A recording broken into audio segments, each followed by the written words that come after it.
Esto sucedió hace unos cuantos inviernos.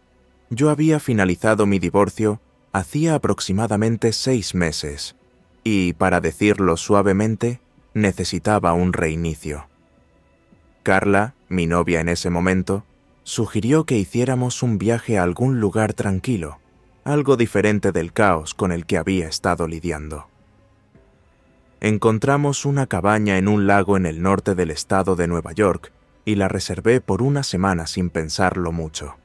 El lugar era exactamente lo que estaba buscando. Una casa moderna pero acogedora, ubicada justo en la orilla del lago, rodeada de bosques, con solo un puñado de otras propiedades dispersas a lo largo de la costa. La mayoría estaban vacías. No era precisamente la mejor temporada para vivir frente al lago. Sin embargo, eso me gustaba. Solo quería estar lo más lejos posible de la civilización. El anfitrión no iba a estar allí, pero nos dio instrucciones detalladas sobre dónde encontrar las llaves, algunas cosas de la casa, ya saben, todo lo típico de Airbnb. Llegamos por la mañana y cuando llegamos había un paquete pequeño en la escalera principal, esperándonos. No tenía dirección de remitente, solo una pequeña nota escrita a mano que decía: «Disfruten su estadía, asegúrense de mantenerse abrigados». Esa parte era algo tierna, pero había algo más dentro del paquete. Una cajita de cerillas. Suponíamos que era algún tipo de regalo de bienvenida, algo raro pero inofensivo. Carla se echó a reír e hizo una broma sobre cómo la gente de esa región siempre había sido un poco extraña. Y ahí quedó la cosa. Los siguientes 2 días fueron exactamente lo que queríamos. Largas caminatas en la nieve, bebidas calientes junto a la chimenea, paz total y tranquilidad. Ah, sí, probablemente debería mencionar que la nieve había estado cayendo constante desde que llegamos. No era exactamente una ventisca, porque no había mucho viento ni niebla, pero sí la suficiente nieve como para hacer que el paisaje se sintiera intacto. Era perfecto. Creo que es un buen momento para describir un poco la distribución de la casa. El dormitorio principal, donde dormíamos, estaba en el 2.º piso y tenía unas ventanas enormes enfrente de la cama que daban al lago. El techo, o al menos las ventanas, debían de ser bastante delgados, porque podíamos escuchar el repiqueteo de los copos de nieve desde dentro, lo cual era un detalle agradable. También había un tragaluz, así que podíamos quedarnos dormidos con la hermosa vista del cielo y la nieve. Algún momento después de la medianoche de la tercera noche, me despertó un sonido. Era apenas audible sobre el ruido del viento y la nieve. Lo primero que noté fue en realidad la tormenta. La nevada se había vuelto considerablemente más intensa desde que me dormí, y el exterior empezaba a parecerse más a una ventisca. Volví mi atención al sonido, y me di cuenta de por qué me llamó la atención. Sonaba algo hecho por el hombre, casi mecánico, a diferencia de los ruidos naturales que uno esperaría escuchar en plena naturaleza. Me levanté cuidadosamente de la cama, procurando no despertar a Carla, y crucé la habitación. Miré por la ventana y vi lo último que esperaba ver: una moto de nieve. Se movía lentamente sobre el hielo. Sé que no es lo más raro del mundo. La gente conduce motos de nieve en lagos helados todo el tiempo, pero estaba muy confundido dada la hora que era. Como dije, la nieve caía más intensamente, así que la visibilidad no era buena, pero todavía podía distinguir la forma. El conductor se movía con cautela, como si no estuviera completamente seguro del grosor del hielo, y luego simplemente se detuvo por completo. Observé a la persona bajarse y comenzar a agitar las manos como si estuviera en apuros. Parecía que gritaba, pero no lograba entender lo que decía. Para mi horror, me di cuenta de que se dirigía hacia nuestra casa. ¿Sabía que estábamos allí? Parecía imposible. De cualquier modo, parecía necesitar ayuda. Así que desperté a Carla y le dije lo que pasaba. Luego me vestí, bajé las escaleras y salí al balcón. Hacía un frío espantoso incluso con las capas que llevaba puestas. Apenas abrí la puerta me llevé otra sorpresa. La persona en el hielo era una mujer. Lo noté porque gritaba pidiendo ayuda, diciendo, «Gracias a Dios que hay alguien», repitiendo que había perdido a su pequeño en algún lugar de la tormenta de nieve. Parecía estar llorando, o al borde de la histeria. No había duda sobre si ayudar o no. Si había un niño allá afuera en ese clima, solo, no sobreviviría mucho. Me até las botas y me dirigí hacia el lago, diciéndole a Carla que se quedara adentro. A medida que me acercaba a la mujer, empecé a ver más detalles de su apariencia. Llevaba un grueso abrigo de piel y el cabello lo tenía recogido en una trenza ajustada. El hielo estaba completamente sólido. No había ninguna posibilidad de que se rompiera, así que empecé a relajarme, pensando que habría sido imposible que el niño se hubiera caído al agua. Al acercarme más, ella empezó a decir que su hijo se había escapado de casa y que lo estaba buscando. Esa afirmación me hizo dudar. Esperaba que dijera algo como que se le había caído de la moto y no se dio cuenta. Y entonces empecé a pensar en lo absurdo que sería eso. ¿Cómo diablos no notas que tu propio hijo se cae de la moto de nieve? La adrenalina debía de nublar mi juicio, porque ni siquiera pensé en eso hasta ese momento. Estaba a punto de pedir más detalles cuando dijo algo que literalmente me heló. Me preguntó si todavía tenía esas cerillas, y noté que estaba sonriendo. Por un segundo no tenía idea de qué hablaba, y entonces todo encajó de golpe. Las cerillas, ese paquete del primer día, la nota. Ella lo había dejado, no el anfitrión. Antes de que pudiera reaccionar, sacó una pistola de su abrigo. Me exigió la cartera y el teléfono, y se los di. No tenía otra opción. Toda la interacción sucedió en menos de 30 segundos. Sin decir una palabra más, se subió de nuevo a la moto y desapareció en la ventisca. Mientras se alejaba a toda velocidad, corrí de regreso a la casa tan rápido como pude sobre el hielo, gritándole a Carla que llamara a la policía todo el tiempo. Ella ya estaba al teléfono con ellos cuando finalmente logré volver a la casa. Cerré las puertas con llave y empecé a caminar de un lado a otro todavía temblando.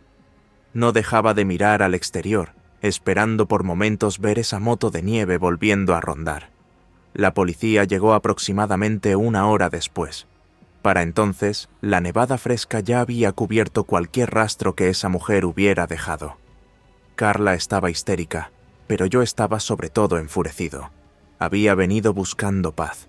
Tenía una pizca de esperanza, pues no podía pensar en una forma confiable de que esa mujer hubiera metido la moto de nieve al lago, así que esperaba que la policía al menos encontrara el vehículo abandonado en algún sitio. Desafortunadamente me equivoqué. La policía registró la zona y encontró una vieja rampa para botes al otro lado del lago. Su mejor suposición fue que ella había venido por allí. Estaba furioso e insistí en que siguieran buscando, pero me dijeron lo mismo que yo ya sabía. No había mucho que pudieran hacer. Incluso si ella había dejado algo atrás, nunca lo encontrarían con toda esa nieve. Con la ayuda de Carla, traté de rastrear mi teléfono, pero en ese momento ya estaba apagado.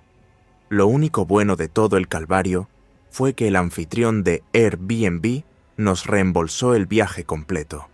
Parecía sincero por teléfono y confirmó que no sabía nada de ningún paquete de bienvenida. Pero había algo en todo aquello que no me cuadraba. ¿Cómo podría esa mujer saber que estaríamos allí? ¿Y por qué tomarse tanto trabajo solo para un simple robo? No podía evitar pensar que el anfitrión tenía algo que ver, pero no tenía pruebas. Se lo mencioné a Airbnb, pero fueron tan útiles como cabría esperar. Sé que siempre he sido un tipo paranoico, pero durante mucho tiempo después de aquello, no pude dejar de sentir que mi exesposa tenía algo que ver. Honestamente, me enfurece escribir sobre esto. Puedo imaginar su estúpida cara riendo a mi costa. Con el tiempo, he asumido lo poco probable que es esa posibilidad, pero nada en todo este asunto tiene sentido. Incluso ahora, no tengo idea de por qué alguien haría todo eso solo por una cartera y un teléfono, a menos que tuviera la mente muy retorcida y obtuviera algún tipo de placer enfermo al hacerlo.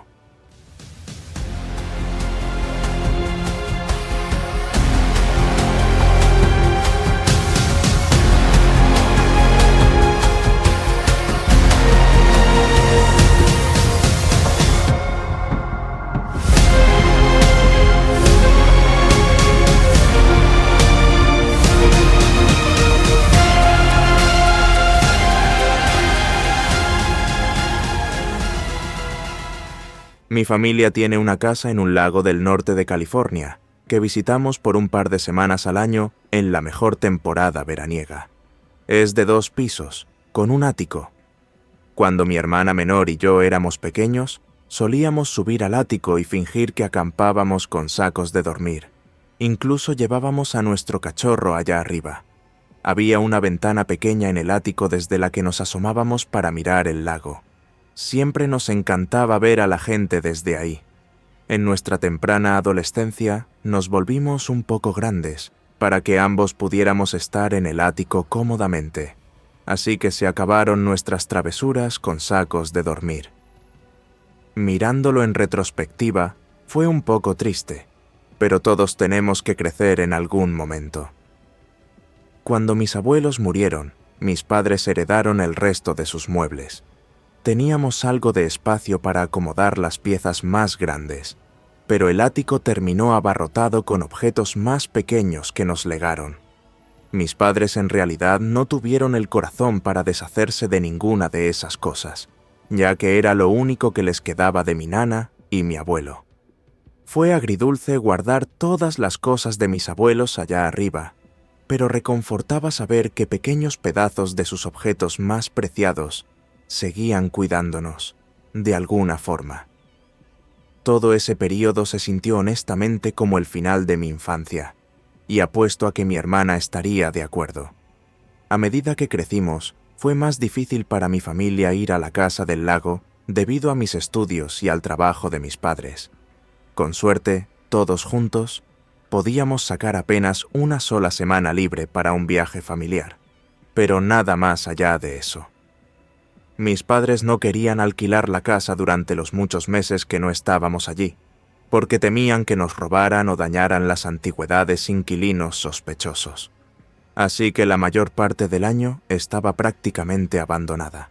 Solo la mantenían los jardineros con los que mis padres trataban. Pero hace unos años conocieron a un veterano anciano local, que ahora trabaja restaurando artesanías antiguas, y terminaron firmando un contrato de alquiler por 1 año con él, confiando en que no estropearía el lugar. Era un hombre pequeño y desfigurado, de cabello blanco y una de esas barbas ásperas y grasientas. Todos pensábamos que se veía un poco extraño, con una voz ronca y desagradable acorde a su apariencia. Pero mi papá se entendió con él por su pasado militar. Mi padre nos dijo, para tranquilizarnos, que ninguno de nosotros entendía lo que era arriesgar tu vida por tu país, y que tipos como él merecían un buen trato en un lugar donde quedarse. No teníamos mucho que opinar sobre lo que decidió mi padre, pero puedo decir de primera mano que este anciano me daba escalofríos. Además de eso, todos estábamos un poco resentidos con mi padre por firmar el contrato con él, porque también significaba que no podríamos ir a la casa del lago en verano. De cualquier modo, mis padres podían usar ese dinero adicional para ayudarnos con la universidad, así que mi hermana y yo lo superamos. Aunque mis padres confiaban en él para evitar que la casa se incendiara, periódicamente lo controlaban por medio de los trabajadores de jardinería. Además, mis padres querían asegurarse de que no se hubiera caído o tenido algún problema que no se hubiera detectado. Esos chequeos indirectos parecían la solución perfecta. No nos entrometíamos demasiado, pero aún así, teníamos la tranquilidad de saber que todo estaba bien. Se podría considerar un poco invasivo, pero el hombre estaba recibiendo un gran trato en el arriendo de la casa. Supongo que un anciano cascarrabias en sus años finales no se preocuparía tanto porque los jardineros amigables le preguntaran algo de vez en cuando. No es que él fuera capaz de mantener por sí solo la casa en buenas condiciones. Mi papá razonó que al menos su alquiler cubría el mantenimiento. A pesar de parecer un inquilino decente, todo cambió cuando los jardineros nos señalaron su comportamiento depredador a mi madre por teléfono. Le contaron que mientras hacían jardinería en los patios de los vecinos, a menudo lo veían sentado de forma extraña en el porche, observando a los niños cerca del lago. Dijeron que lo habían sorprendido haciendo otras cosas también, que no me siento cómodo repitiendo. Mi madre era realmente una persona bondadosa y detestaba la idea de un anciano desfigurado acechando niños mientras vivía en su amada casa del lago. Durante meses le insistió a mi papá sobre esto hasta que él no pudo soportarlo más. Todavía recuerdo a mi madre gritándole sobre lo irresponsable que era permitir que un posible depredador viviera con nuestro permiso. Finalmente, mi padre cedió cuando acabó el contrato de 1 año. Trató de decirle de buena manera que tenía gran respeto por él como veterano. Mi papá le mintió, diciéndole que planeaban hacer una remodelación en la casa que lo dejaría sin electricidad ni plomería por unos meses. El tipo se fue sin mucho alboroto. No es que el dinero que mis padres ganaron con él fuera mucho. Suponíamos que podría encontrar otro lugar sin problema. Mi mamá le dijo a mi papá que dejara de preocuparse tanto por él. Quería que se fuera cuanto antes, así que incluso pagamos extra a los jardineros para que lo ayudaran a llevarse sus pertenencias. He de admitir que también me alegró un poco verlo partir. Siempre me pareció raro que alguien así de extraño tuviera acceso ilimitado a nuestra casa.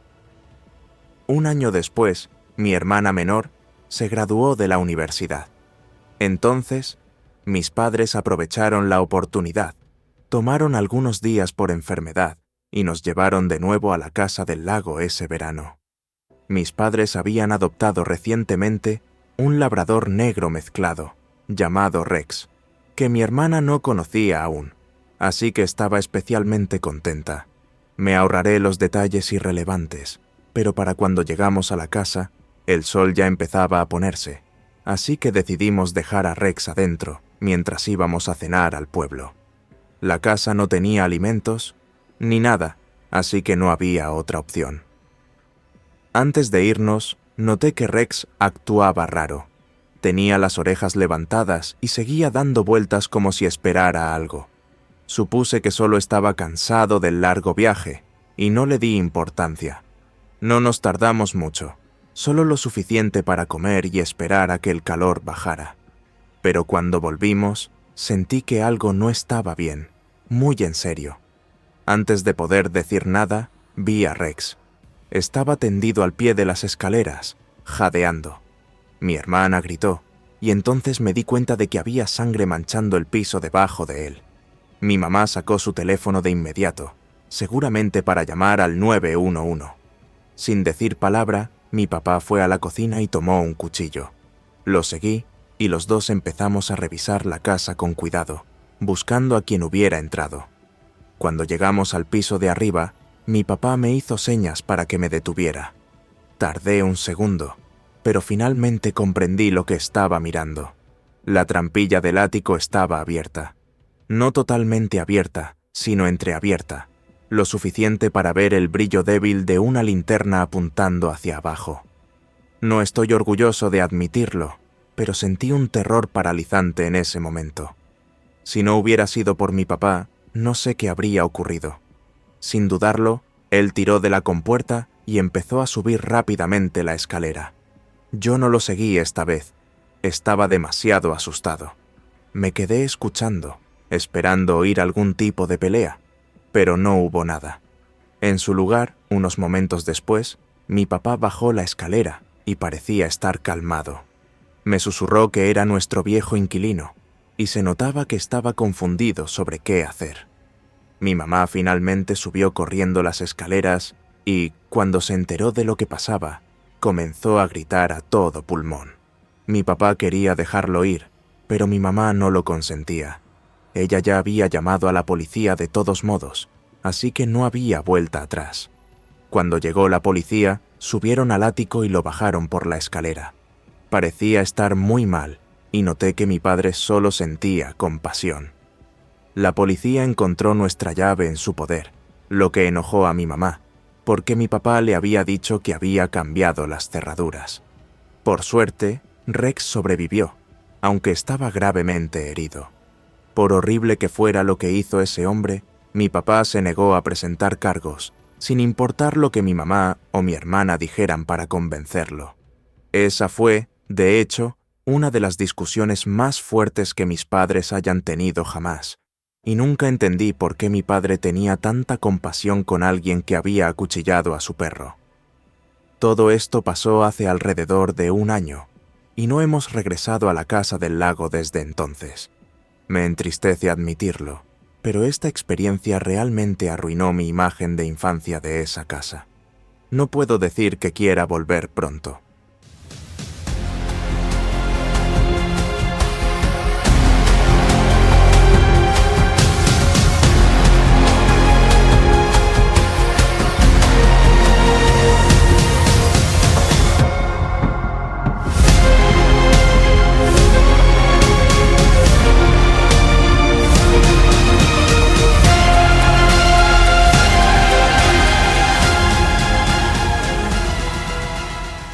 Esto sucedió el verano pasado.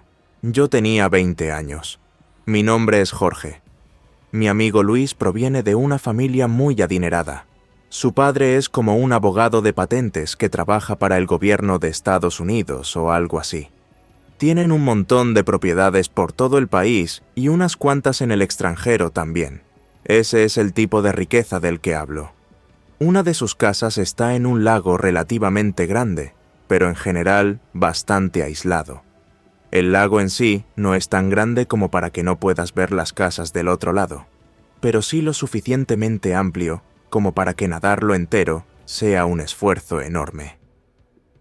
Los padres de Luis nunca estaban cerca, así que prácticamente tenía acceso ilimitado a esa casa, y a menudo invitaba amigos con su permiso, claro.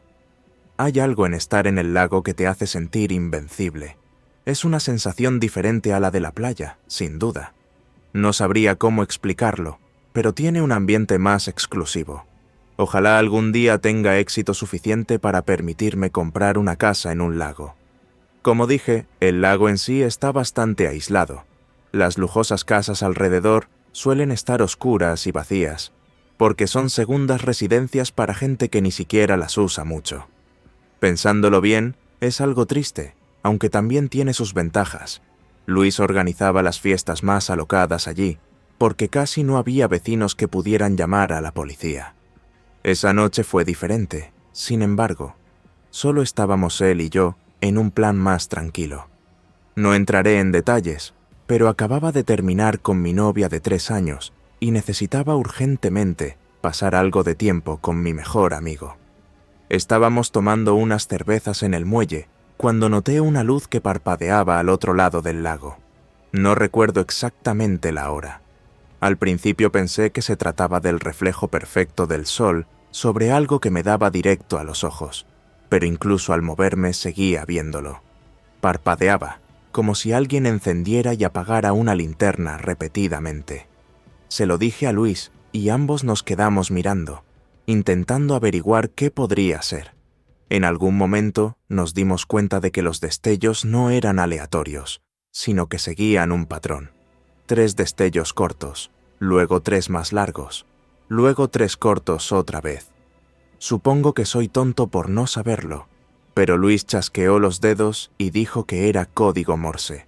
Lo miré como si estuviera loco, preguntándole cuándo demonios había aprendido código Morse. Me dijo que en realidad no lo sabía, pero que sabía lo que 3 cortos, 3 largos, 3 cortos significan SOS.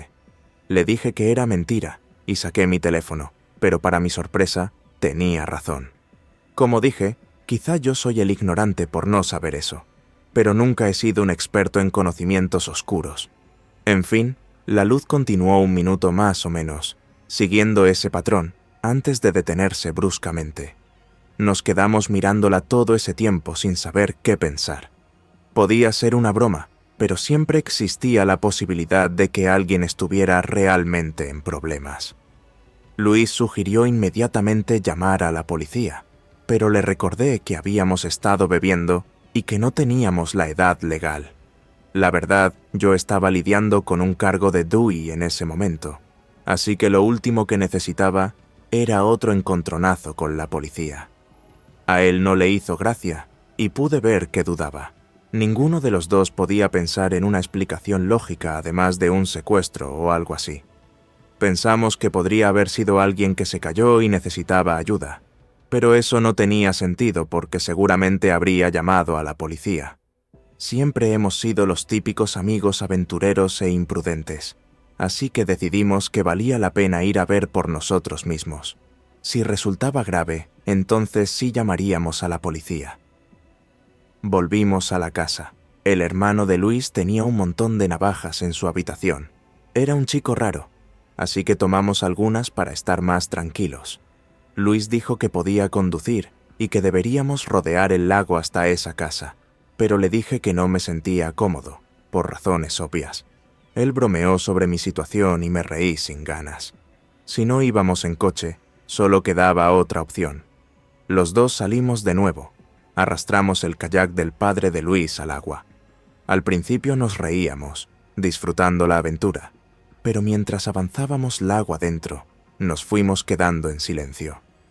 Creo que ambos nos dimos cuenta de lo tonta que era la idea, pero ninguno quería ser quien arruinara la diversión.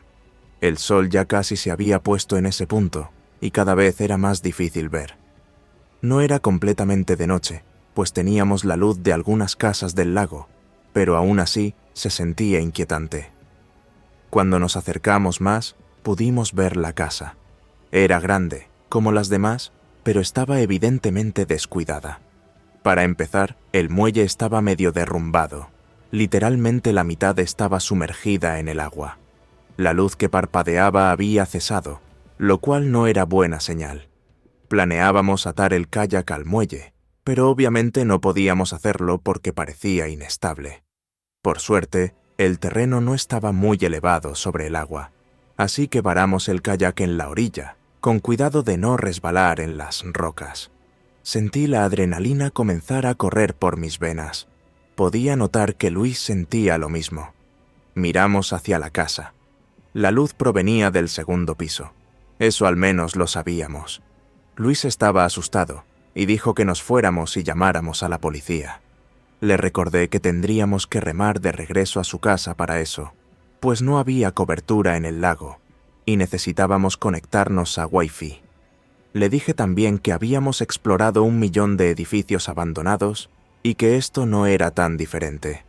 No le encantó mi lógica, pero estuvo de acuerdo. Créanme, sé que fue una estupidez. Todos a los que se lo he contado comparten esa opinión, pero nunca he sido bueno tomando decisiones. Y Luis tampoco. No nos dirigimos a la puerta principal. Hubiera sido como un suicidio. En su lugar, rodeamos la casa hasta encontrar una ventana desbloqueada. Entramos sin hacer ruido. La casa estaba vacía, no solo abandonada, sino vacía como si hubiera sido desmantelada. No había muebles, ni trastos, nada.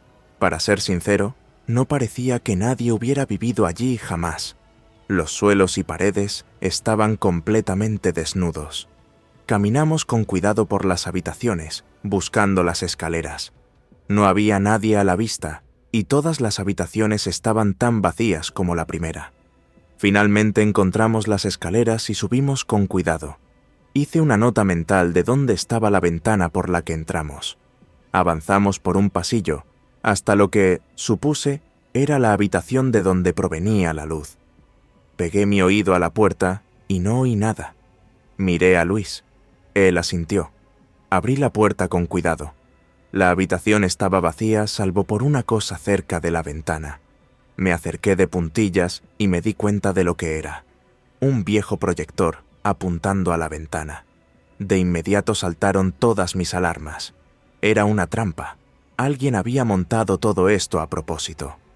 Luis debió de darse cuenta al mismo tiempo, porque lo oí salir corriendo de la misma forma que habíamos entrado, ya sin intentar ser discreto. Me giré sin pensarlo y corrí tras él. Mientras bajábamos las escaleras, oí una puerta, supuse que de un armario, abrirse en la habitación que acabábamos de dejar, seguida de pasos veloces. Salimos disparados escaleras abajo. Atravesamos la casa hasta la ventana por donde habíamos entrado. Luis saltó fuera primero. Yo iba detrás. Mientras pasaba por la ventana, volví a oír esos pasos detrás de mí, bajando rápidamente. Ni siquiera miré atrás. Salté y corrí para alcanzar a Luis, que ya estaba junto al lago. Mientras corría hacia él, lo oí soltar una maldición y entendí por qué. El kayak ya no estaba. Me giré y desde uno de los costados de la casa vi a alguien corriendo hacia nosotros. Apenas podía creerlo. Era muy rápido. No pude ver bien su rostro, pero era grande, sin duda un adulto. Saqué mi navaja, listo para defenderme. Esperaba que Luis hiciera lo mismo, pero en lugar de eso, se dio la vuelta y se lanzó al lago con tenis, sudadera, todo. No lo pensé 2 veces, y lo seguí. El agua estaba helada, pero no me importó. Nadé tan rápido como pude, intentando ignorar la quemazón en brazos y piernas. Nadamos hacia la luz de la casa de Luis, que parecía lejísimos. La travesía se sintió eterna, pero con la adrenalina al tope lo logramos. Cuando nos arrastramos hasta el muelle de Luis, pensé que tendría hipotermia. No recuerdo haber sentido tanto frío en mi vida. Corrimos adentro, cerramos todo con llave y llamamos a la policía. Tardaron casi 1 hora en llegar, algo bastante indignante. Cuando por fin aparecieron, fueron directamente al otro lado del lago para investigar. Estuvieron allí un buen rato, pero cuando volvieron, nos dijeron exactamente lo que yo esperaba, que no había nadie. Confirmaron que esa casa llevaba años abandonada, sin señales de ocupación reciente, sin huellas, sin objetos, sin pertenencias personales, nada, solo una casa vacía. No estaban contentos con nosotros y nos dieron el clásico sermón de ¿por qué no llamaron antes? Los padres de Luis se enfadaron aún más cuando se enteraron. Digamos que no me invitaron de nuevo a esa casa. Luis me contó que sus padres amenazaban con demandar al pueblo por permitir que algo así ocurriera, y también a la policía por negarse a investigar más. En cuanto a mí, todavía no sé qué sucedió esa noche. No sé quién estaba en esa casa, ni por qué montó esa trampa, o qué planeaba hacer si no hubiéramos huido. Y la verdad, no quiero saberlo. La mayoría de mis amigos coinciden en que era una trampa, y creen que quien sea que planeó todo, se echó atrás en el último minuto. Realmente prefiero no pensar en lo que habría pasado si hubieran seguido adelante con lo que sea que tenían en mente.